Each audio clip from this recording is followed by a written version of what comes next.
You know what? Let's get straight into it, because I know it's frustrating a lot of you. So let's bring this up here right now. So we've got conflicting reports at the minute. So we have the likes of Melissa Reddy, who's again a very, very well respected journalist, somebody whose work I hold in high regard, saying that Liverpool are ready to move on signings. And then we have Carl Markham, who was a regular on the likes of the press box and LFC TV, certainly a very knowledgeable guy, saying that maybe he thinks that there's no more signings going to be made by Liverpool. So you can see conflicting reports there within the British media. So here's my take on this, and this isn't a dig at either side, because you know both are very good journalists in my opinion, and I've got nothing but respect for them.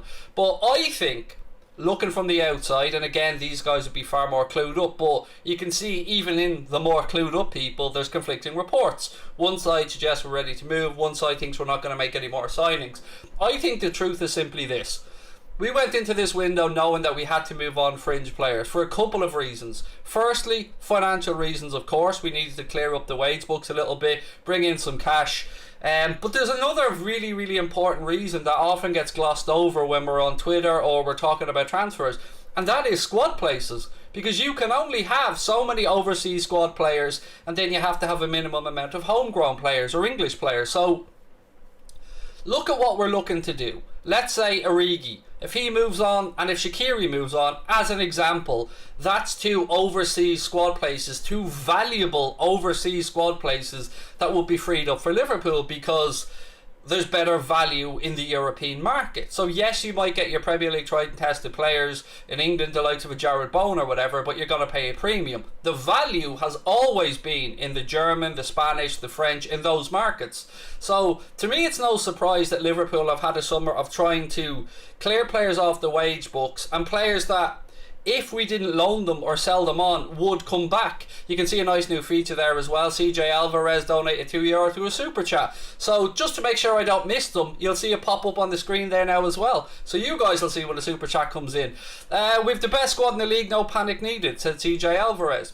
And thank you, mate. And I don't agree we have the best squad in the league. I would think that we're a little bit lagging on that, if I'm being entirely honest. We've got one of the best starting 11s, if not the best starting 11 in the league. But let's just move on a little bit to what I was saying.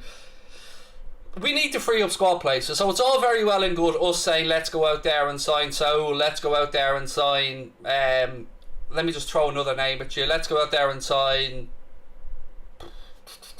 I'm trying to think of an overseas player who would bring in. Let's just say Chiesa as an example. Just I know we're not signing him, but just as an example.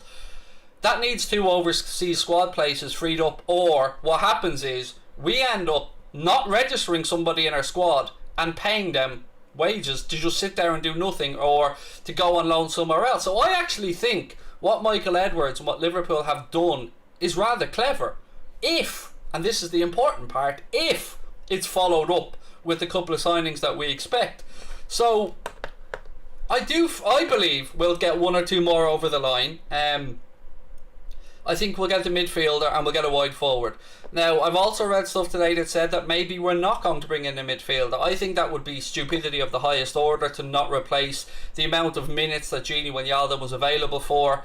And I know people will say, well, maybe Curtis Jones can step up. I've given my opinion on that before. To me, Curtis Jones filled the Lallana squad place, and I would like to see somebody else come in to fill Gini Wijnaldum's spot. We made this mistake by not filling Dejan Lovren's place when we thought we'd be fine at centre back, and look how that worked out last season.